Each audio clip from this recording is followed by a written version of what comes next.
Oi gente, sejam bem-vindos ao Universo Revelado. Eu sou Rayane Rocha e no vídeo de hoje iremos conhecer a trágica história das irmãs Nerissa e Catherine Bowes-Lyon, as primas de primeiro grau da falecida Rainha Elizabeth II, que por terem nascido com deficiências mentais foram rejeitadas e escondidas por toda a sua família e que só depois de muitos anos tiveram sua história descoberta. Então, para conhecer essa história, vamos pro vídeo! Filha de Fenilla Hepburn Stuart Forbes e John Herbert Bowes-Lyon, irmão mais velho de Elizabeth Bowes-Lyon, a rainha-mãe, Nerissa e Catherine foram duas primas de primeiro grau da Rainha Elizabeth II e da Princesa Margaret, que não faziam parte oficialmente da família real por serem descendentes de outra linhagem. Antes do nascimento das duas, seus pais já haviam tido outras filhas. A primeira a nascer foi Patrícia, que infelizmente em 1916, pouco antes de completar um ano de vida, acabou falecendo. Depois desse triste episódio, seus pais tiveram mais duas outras filhas, chamadas Anne e Diana, que nasceram saudáveis e viveram uma vida longa e feliz. No entanto, as duas outras filhas mais novas de John nasceram com graves deficiências. Tanto Nerissa, que nasceu em 18 de fevereiro de 1919, e Catherine, que nasceu 7 anos depois, em 4 de julho de 1926, nasceram com deficiências mentais, o que naquela época era pouco aceito pela sociedade britânica, que infelizmente acabava classificando cruelmente todas as pessoas portadoras de deficiências mentais como imbecis. A natureza exata da herança de suas deficiências ainda hoje não são tão conhecidas. No entanto, a presença de problemas genéticos na nobreza europeia não era algo raro, pois até o início do século XX era muito comum que acontecessem casamentos entre primos de primeiro e segundo graus na nobreza, o que fez com que muitos nobres nascessem com diversas doenças genéticas graves e problemas mentais. Apesar de não sabermos ao certo quais foram as deficiências mentais das meninas, o que se sabe é que elas nunca aprenderam a falar corretamente ou a se comunicar de alguma maneira clara. Tudo isso aconteceu numa época em que se havia pouco conhecimento médico sobre a causa e tratamento dessas doenças, e por isso a sociedade da época via isso como algo extremamente vergonhoso. Assim, nesse contexto, em 1941, após alguns anos do falecimento precoce de seu pai, que faleceu aos 44 anos de idade devido a uma gravíssima pneumonia, Nerissa e Catherine, que nessa época tinham apenas 22 e 15 anos de idade, foram colocadas por sua mãe e sua tia no Hospital Real de Earswood. Esse hospital havia sido inaugurado em 1855 e nada mais era do que um manicômio para doentes mentais. Dessa forma, após a internação das meninas, grande parte da família fez de tudo para tentar ignorar a existência delas. Para vocês terem ideia do tamanho desprezo que elas sofreram, nenhum membro da extensa família e nem a própria mãe delas a visitaram por todo esse tempo. Nesse período, a difícil situação delas não era algo que chamava a atenção da população inglesa, que, como vimos, sempre costumava desprezar as pessoas nascidas nessas condições. No entanto, devido aos laços que foram criados entre a família Bowes-Lyon e a família real britânica, em 1923, toda a visão sobre o caso delas mudou completamente. Acontece que quando Nerissa tinha apenas 4 anos de idade, a irmã mais nova de seu pai, Elizabeth Bowes-Lyon, se casou com Albert, o Duque de York, o filho mais novo de George V da Inglaterra, fazendo com que fosse criada uma ligação entre a família Bowes-Lyon e a família real britânica.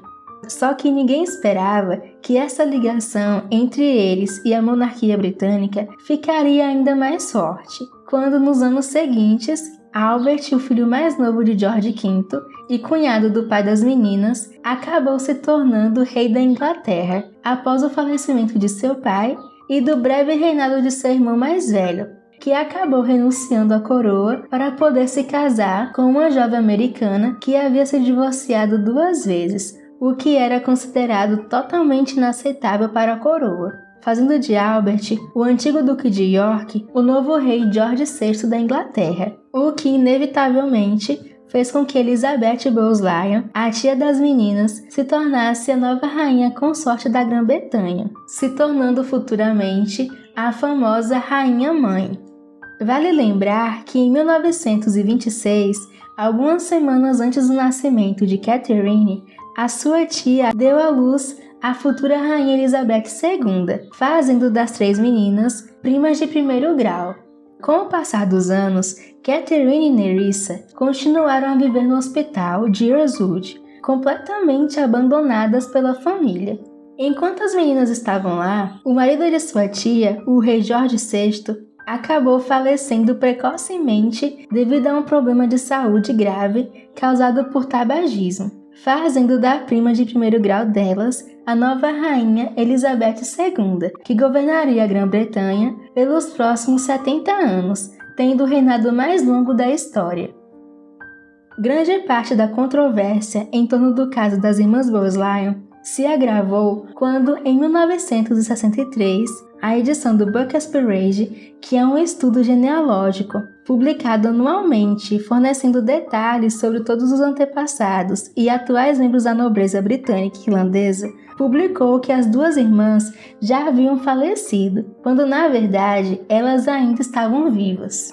Acontece que as informações contidas nesse livro genealógico eram produzidas a partir de formulários que eram enviados a cada família da nobreza, que ao recebê-los preenchiam cuidadosamente, atualizando os dados sobre quem havia nascido ou morrido na sua família. Só que em 1963, quando a família Bowes-Lyon recebeu o formulário, Fenilla, a mãe das meninas, fez questão dela mesma preencher, informando que Nerissa tinha morrido em 1940 e Catherine tinha falecido recentemente em 1961. O chocante de tudo é que ela fez isso de propósito, mesmo sabendo que as suas 2 filhas ainda estavam vivas naquele manicômio.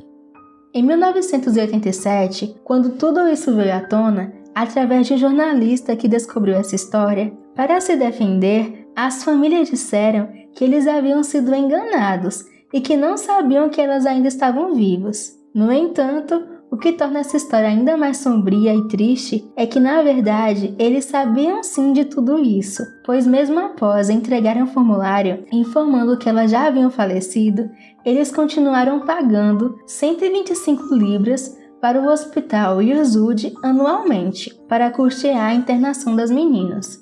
Em um esforço para defender a família, um primo das meninas afirmou que a tia, que a essa altura já havia falecido, não estava tão bem de memória quando preencheu o formulário, e por isso ela acabou errando sem querer. No entanto, como era de se imaginar, essa desculpa que ele deu não foi satisfatória, pois a mãe delas foi muito detalhista quando preencheu o formulário, fornecendo datas bem específicas em que as suas 2 filhas supostamente haviam morrido, mostrando a todos que ela estava claramente tentando esconder o fato de que a família internou as 2 meninas naquele hospital, tentando agir como se elas não existissem.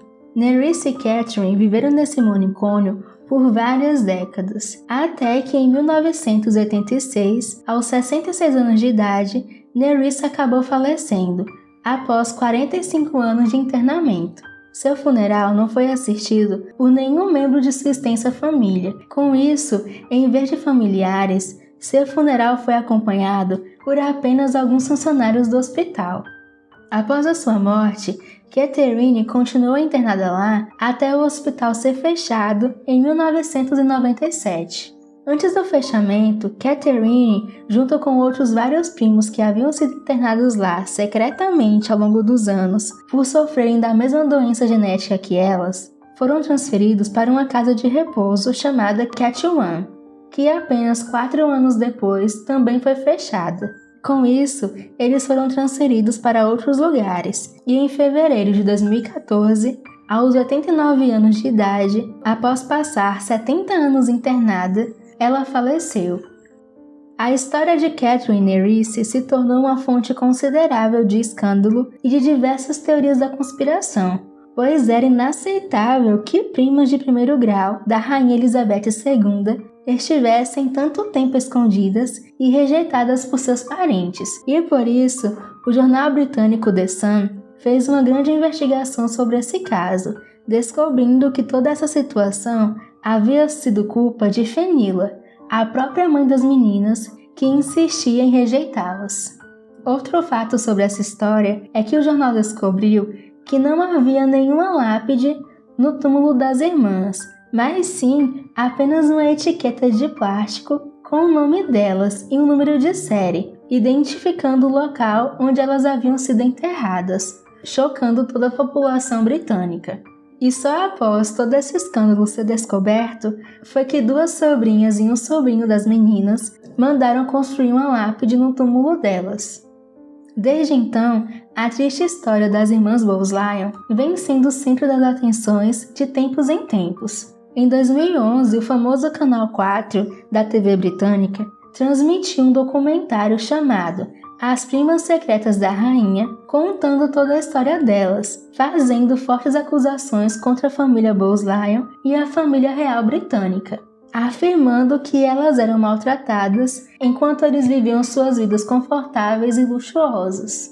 O que deixou a Rainha Elizabeth II muito triste com todas as acusações, afinal, ela só era uma menina quando tudo isso aconteceu, não tendo nenhum envolvimento na internação de suas primas em 1941.